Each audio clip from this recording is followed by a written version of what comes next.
Hello student, मैं मनीष आपके सामने आज लेके आया हूँ क्लास 9th में साइंस का एक मोस्ट इम्पोर्टेंट टॉपिक जिसका बारे में हम आज स्टडी करेंगे। तो वो टॉपिक है रासायनिक अणु सूत्र या रासायनिक सूत्र। अणु सूत्र के बारे में हम आज स्टडी करेंगे कि अणु सूत्रों को कैसे लिखा जाता है। ठीक है, तो अणु सूत्रों को लिखने से पहले हमें संयोजकता के बारे में पता होना चाहिए। संयोजकता के बारे में पता होना चाहिए कि संयोजकता क्या होती है, या संयोजन क्षमता बोलते हैं इसको। संयोजन क्षमता मिलेगा आपको लिखने में कहीं, या इसको बोल सकते हैं संयोजन शक्ति या ऑक्सीकरण अवस्था भी इसको बोलते हैं। ठीक है, अब ये संयोजकता क्या चीज़ आ गई, इसके बारे में अगर अपने को समझ में आ गया तो किसी भी का भी हम कोई भी रासायनिक समीकरण कोई भी अणुसूत्र हम बना सकते हैं किसी भी परमाणु के साथ। तो यहाँ पर संयोजकता क्या होती है कि कोई तत्व जो संयोजन करने की जो क्षमता होती है, किसी तत्व की संयोजन करने की क्षमता को हम क्या कहते हैं, संयोजकता कहते हैं। किसी तत्व द्वारा संयोजन करने की क्षमता को संयोजकता कहते हैं। या इसकी दूसरी परिभाषा बोल सकते हैं कि संयोजकता क्या होती है, किसी जो परमाणु होगा उसके परमाणु के जो बाह्यतम कोश में जितने इलेक्ट्रॉनों का क्या होता है, आदान प्रदान होता है, उसे हम क्या कहते हैं, संयोजकता कहते हैं। या आप ये भी बोल सकते हो कि तत्वों के संयोजन करने की जो क्षमता होती है वही क्या होती है, संयोजकता होती है। संयोजकता का निर्धारण कैसे किया जाता है, संयोजकता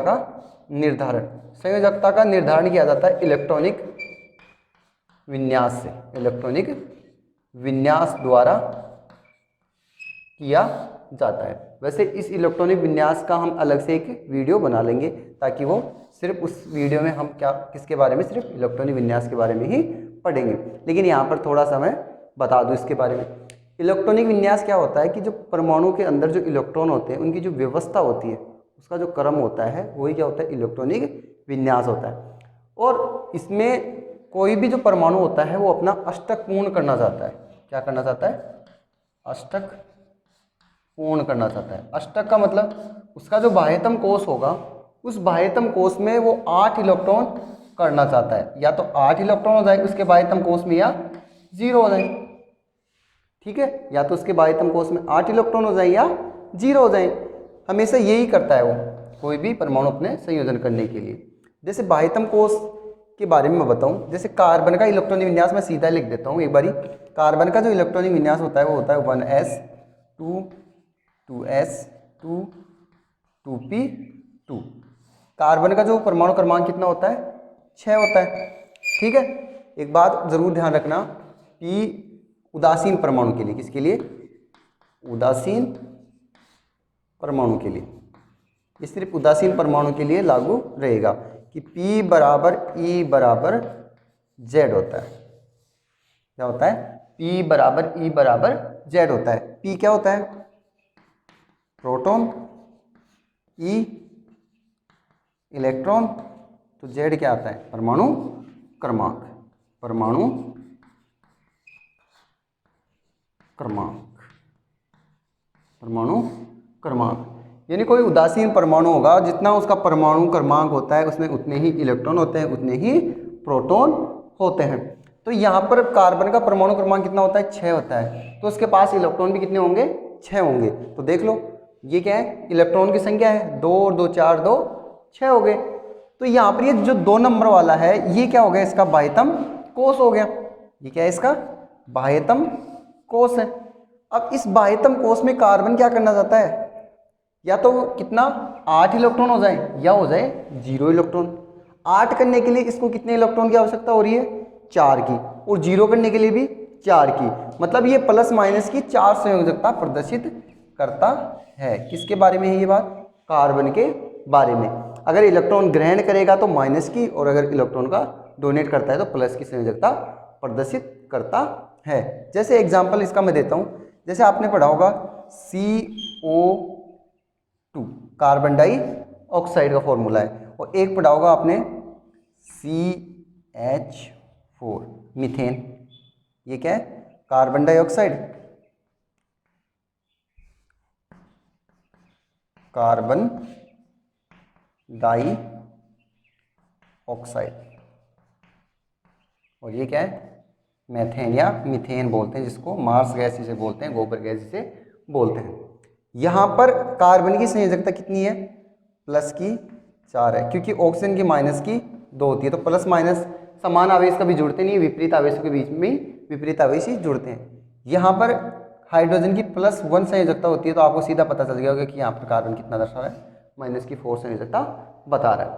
तो मेरे कहने का मतलब ये है कि अणुसूत्र को लिखने से पहले, अणुसूत्रों को लिखने से पहले हमें अणुसूत्र किस प्रकार लिखेंगे उससे पहले हमें संयोजकता के बारे में पता होना चाहिए। और संयोजकता से भी पहले किसके बारे में पता होना चाहिए? इलेक्ट्रॉनिक विन्यास के बारे में पता होना चाहिए। और इलेक्ट्रॉनिक विन्यास का क्यों पता होना चाहिए? क्योंकि इलेक्ट्रॉनिक विन्यास के आधार पर ही हम संयोजकता का निर्धारण कर सकते हैं। जैसे मैंने यहाँ पर बताया कि इसके बाह्यतम कोष में कितने होने चाहिए? 8 या 0 इलेक्ट्रॉन होने चाहिए। अब ये क्या करेगा? 8 इलेक्ट्रॉन करने के लिए चाहे तो 4 इलेक्ट्रॉन ग्रहण करेगा या 4 डोनेट करेगा। ये सिर्फ मैंने एक ऐसे ही एग्जाम्पल लिया है, ठीक है। तो किसी की संयोजकता, संयोजकता किसे कहते हैं? किसी तत्व द्वारा जो संयोजन करने की जो क्षमता होती है वही क्या होती है? उसकी संयोजकता कहलाती है, ठीक है। तो ये तो ऐसे ही जनरली मैंने बताया है कि इलेक्ट्रॉनिक विन्यास कैसे क्या होता है।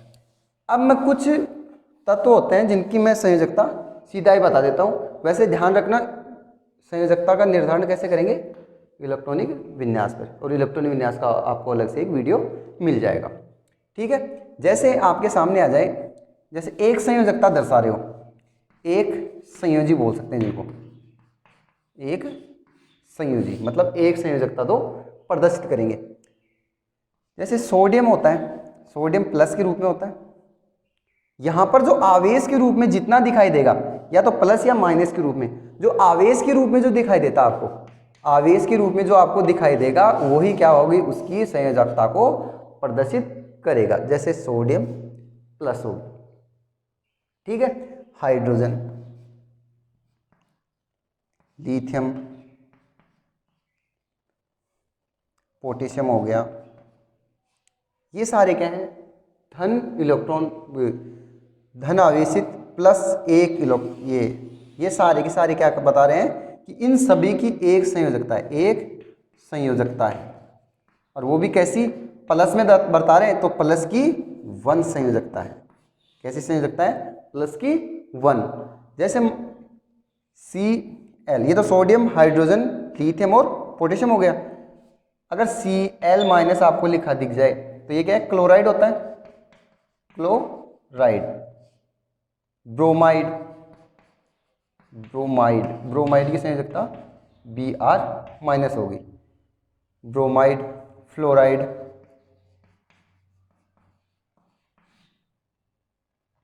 फ्लोराइड को F-। आयोडाइड, आयोडाइड, आयोडाइड का हो जाएगा I-। ये सारे के सारे जो आपके सामने दिख रहे हैं, आपको दिख रहे हैं, ये सारे के सारे क्या दर्शाते हैं? माइनस की एक संयोजकता प्रदर्शित कर रहे हैं, क्योंकि यहाँ पर इन पर जो आवेश है वो -1 में ही है, और यहाँ पर इनके पास किसमें? +1 में है।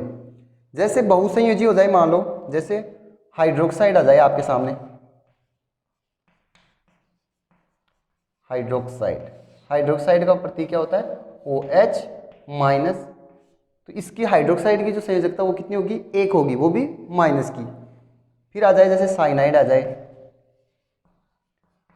साइनाइड, तो साइनाइड का प्रतीक क्या हो जाएगा? Cn-। साइनाइड का क्या हो जाएगा? Cn- हो जाएगा, ठीक है। ये तो हो गए जो एक संयोजकता प्रदर्शित कर रहे थे, उनके बारे में हो गया। अब जैसे मान लो और आ जाए, जैसे द्विसंयोजी भी होते हैं। कितने होते हैं? द्विसंयोजी भी होते हैं, उनके बारे में भी हम देखते हैं। जैसे एक और ले, नाइट्राइड भी होता है, सोडियम नाइट्रेट, नाइट्रेट, नाइट्रेट का होता है NO3-। ठीक है, ध्यान रखना हाइड्रोक्साइड की जो संयोजकता होती है वो -1 होती है, साइनाइड की -1 होती है और नाइट्रेट की भी -1 होती है।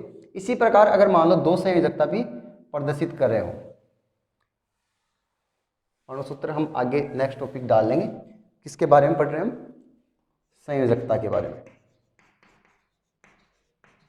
किसी तत्व के संयोजन करने की जो क्षमता होती है। ये तो किसके बारे में बात होगी? जो एक संयोजकता बता रहे हो। अब मान लो द्विसंयोजी भी हो जाए।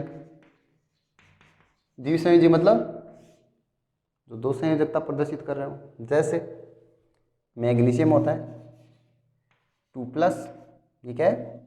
मैग्नीशियम। बेरिलियम होता है, कैल्शियम होता है। ये सारे के सारे कैसे प्रदर्शित कर रहे हैं?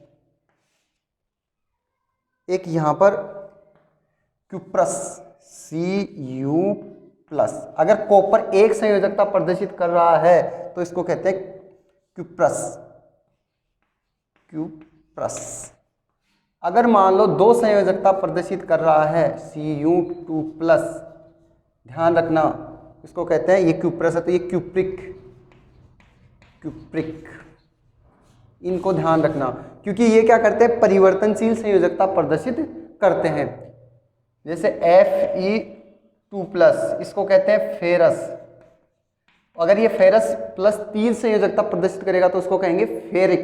क्या कहेंगे? फेरिक। ये तो क्या हो गए? द्विसंयोजी होगी जो धन वाली मतलब धनावेशित संयोजकता प्रदर्शित करते हैं। इसी के साथ कुछ ऋणावेशित भी करेंगे, जैसे ऑक्सीजन होता है, ये क्या करेगा? ऑक्साइड बोलते हैं ना इसको, ऑक्साइड। ठीक है, एक होता है सल्फाइड।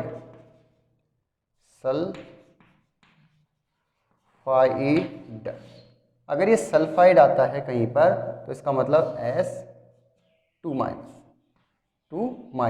एक होता है सल्फाइट, ध्यान रखना, एक तो सल्फाइड होता है, एक सल्फाइट का मतलब होता है SO3 और एक होता है सल्फेट को कहते हैं SO4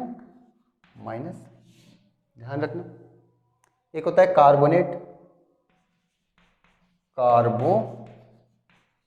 कार्बोनेट की जो वैलेंसी होती है वो CO3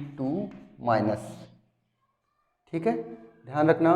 मैग्नीशियम की, बेरिलियम की, कैल्शियम की और क्यूप्रिक की कितनी होती है? और फेरस की कितनी होती है? प्लस की 2 संयोजकता होती है।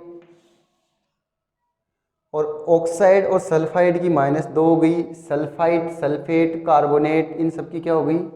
1 होगी। पर मैग्नेट भी होता है एक यहाँ पर, जैसे जैसे याद आ रहा है बता रहा हूँ। पर मैग्नेट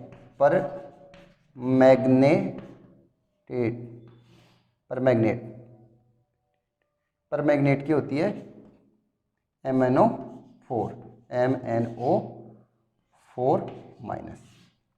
जैसे आपने सुना होगा ना पोटेशियम पर मैग्नेट के MnO4, तो वो पर मैग्नेट क्या होता है? -1 प्रदर्शित करता है संयोजकता। ठीक है, जैसे हम त्रिसंयोजी भी बताएं। क्या बताएं? त्रिसंयोजी मतलब जो तीन संयोजकता प्रदर्शित कर रहे हो, जैसे एल्यूमिनियम 3+, Fe3+ को क्या करेंगे? वो फेरस है तो ये फेरिक होगा। ठीक है, फेरिक। अब देखो सेम दिखने वाले वो ध्यान रखना, मैं दोबारा से बता देता हूं। यहां पर अगर कॉपर एक संयोजकता प्रदर्शित कर रहा है तो क्यूप्रस बोलते हैं, और क्यूप्रिक किसको बोलते हैं? जो 2 संयोजकता प्रदर्शित करता है। सल्फाइड है तो S2- होगी, और सल्फाइट है तो SO3 है, और SO4 सल्फेट होता है। ठीक है, ध्यान रखना। कार्बोनेट का CO3 होता है। और फेरस है वो 2 संयोजकता दर्शा रहा है प्लस की, तो फेरस है, और +3 दर्शा रहा है लोहा, तो वो फेरिक होगा। ठीक है, आ रहा है समझ में? इसी के साथ देखो, और नाइट्रोजन हो गया। नाइट्रोजन माइनस की 2 प्रदर्शित करता है।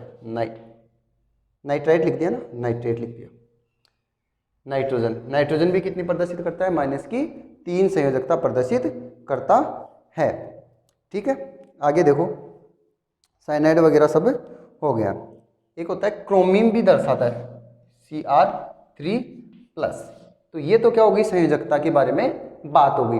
संयोजकता ध्यान रखना किसकी कितनी होती है। अगर संयोजकता आपको पता है तो कोई भी हम अणुसूत्र बना सकते हैं, कोई भी रासायनिक फॉर्मूला बना सकते हैं, केमिकल फॉर्मूला बनाने में कोई प्रॉब्लम नहीं होगी। तो वापस से देख लो, सोडियम, हाइड्रोजन, लिथियम, पोटेशियम और क्यूप्रस की जो वैलेंसी है वो +1 होती है।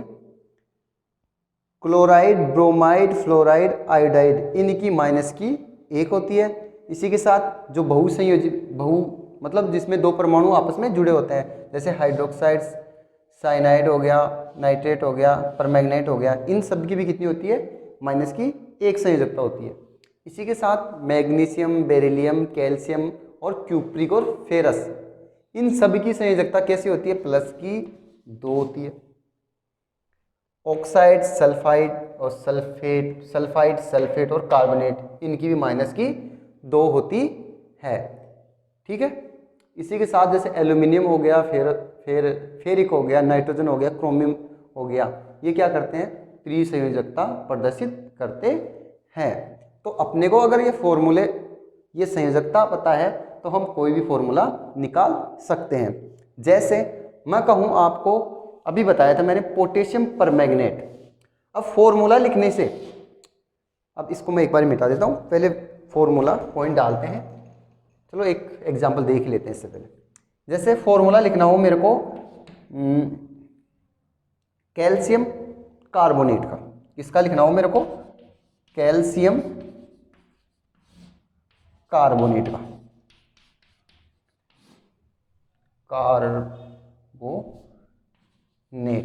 कैल्शियम कार्बोनेट का मेरे को फॉर्मूला लिखना है। तो कैल्शियम कार्बोनेट का फॉर्मूला कैसे लिखोगे? कैल्शियम का प्रतीक Ca, कार्बोनेट का CO3।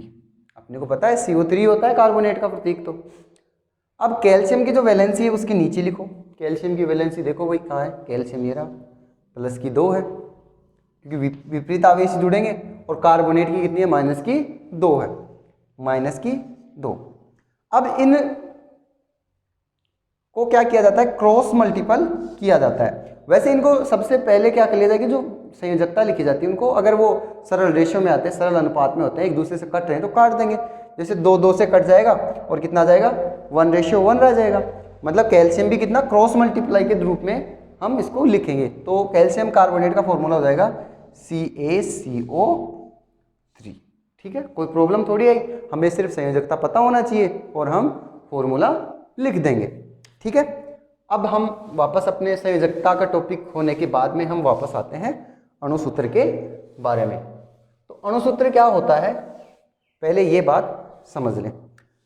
अणुसूत्र कोई भी तत्व होगा उसके जो प्रतीक होते हैं, कोई भी तत्व होगा उसमें जो कोई भी तत्व होगा, जो तत्वों के जो प्रतीक होते हैं उनमें जो तत्व या यौगिक भाग लेते हैं उनका जो फिक्स रूप में जो जिस प्रकार दर्शाया जाता है उनको, उसे हम क्या कहते हैं? अणुसूत्र कहते हैं। क्या कहते हैं? अणुसूत्र कहते हैं। अणुसूत्र किसे कहेंगे? कोई भी तत्व के जो प्रतीक होंगे उनमें जो यौगिक, उस यौगिक में जो भाग लेने वाले अणु होते हैं उनको प्रदर्शित किया जाता है। कि कोई तत्व होगा उसके प्रतीकों के रूप में लिखेंगे हम, जैसे कैल्शियम कार्बोनेट के बारे में अभी लिखा। ठीक है, उसे हम क्या कहेंगे? अणुसूत्र कहेंगे।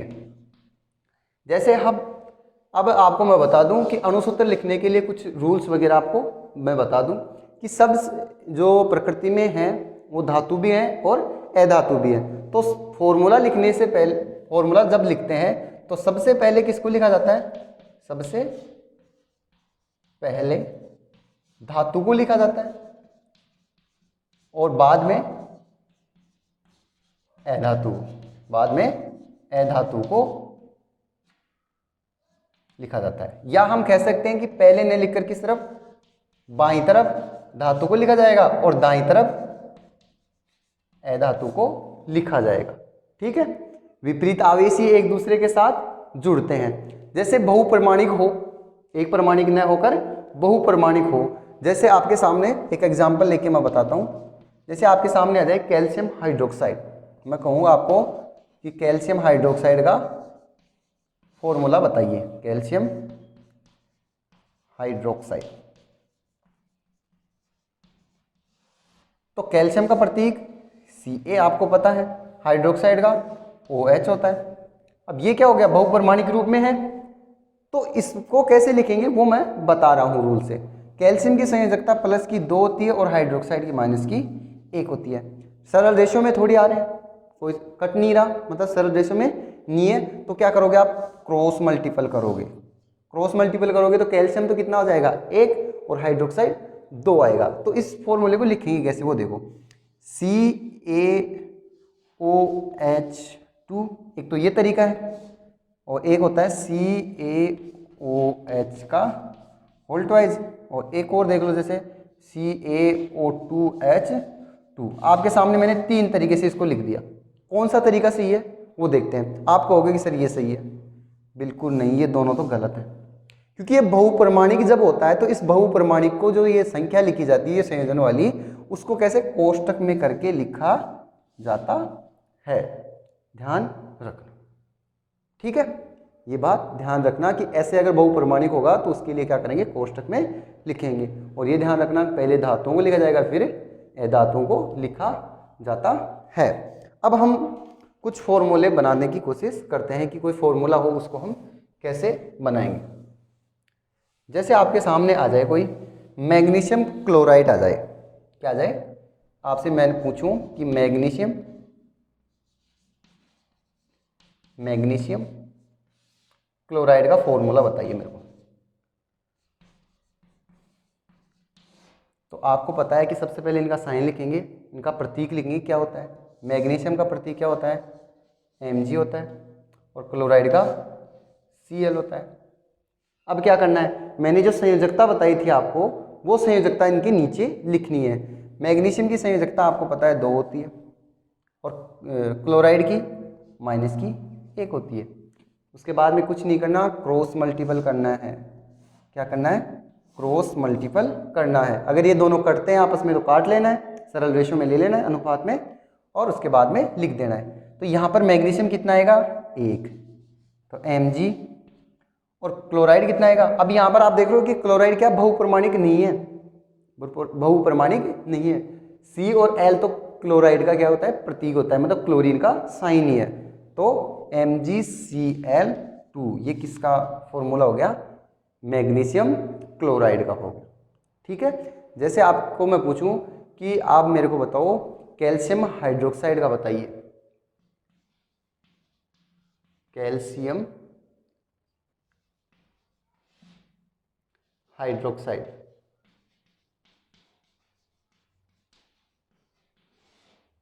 कैल्शियम का प्रतीक क्या होता है, Ca होता है, और हाइड्रोक्साइड का OH होता है। ठीक है, अब कहो कि कैल्शियम की संयोजकता सर कितनी होती है, 2 होती है, और हाइड्रोक्साइड की -1 होती है। क्या करना है, क्रॉस मल्टीपल करना है। क्रॉस मल्टीपल के बाद इसको लिख देना है, कैल्शियम 1 रहेगा और OH 2 रहेंगे। CaOH को किस में लिखना है, कोष्टक में लिखना है। कंप्लीट, ठीक है, आ रहा है समझ में। चलो और एग्जांपल करते हैं। जैसे मैं आपसे पूछूं कि एल्यूमिनियम ऑक्साइड का फॉर्मूला बताइए मेरे को, मैं आपसे पूछूं एल्यूमिनियम ऑक्साइड का बताइए। एल्यूमिनियम ऑक्साइड, तो एल्यूमिनियम ऑक्साइड का फॉर्मूला कैसे बताओगे, एल्यूमिनियम का प्रतीक Al और ऑक्साइड का O। एल्यूमिनियम की जो संयोजकता वो कितनी होती है, +3 होती है, और ऑक्साइड की -2 होती है। आपस में कट नहीं रहे, क्या करोगे, क्रॉस मल्टीपल करोगे। क्या करोगे, क्रॉस मल्टीपल करोगे। क्रॉस मल्टीपल करने के बाद में आप लिखोगे कि एल्यूमिनियम तो कितना है, 2 है, और ऑक्साइड 3 है, तो क्या हो जाएगा Al2O3। आपसे मैं पूछूं कि Al2O3 किसका फॉर्मूला है, एल्यूमिनियम ऑक्साइड का। ठीक है, आपसे मैं पूछूं सोडियम ब्रोमाइड का फॉर्मूला बताइए, या सोडियम क्लोराइड का ही बताइए एक बार। Sodium chloride. तो सोडियम क्लोराइड का फॉर्मूला मेरे को जानना है कि क्या है। तो आप क्या करोगे, सबसे पहले इनका साइन लिखो।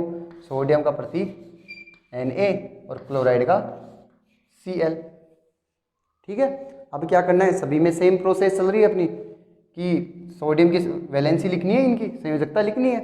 तो सोडियम की +1 होती है और क्लोराइड की -1 होती है। क्रॉस मल्टीपल अगर मैं करता हूँ तो क्या आता है मेरे पास, NaCl।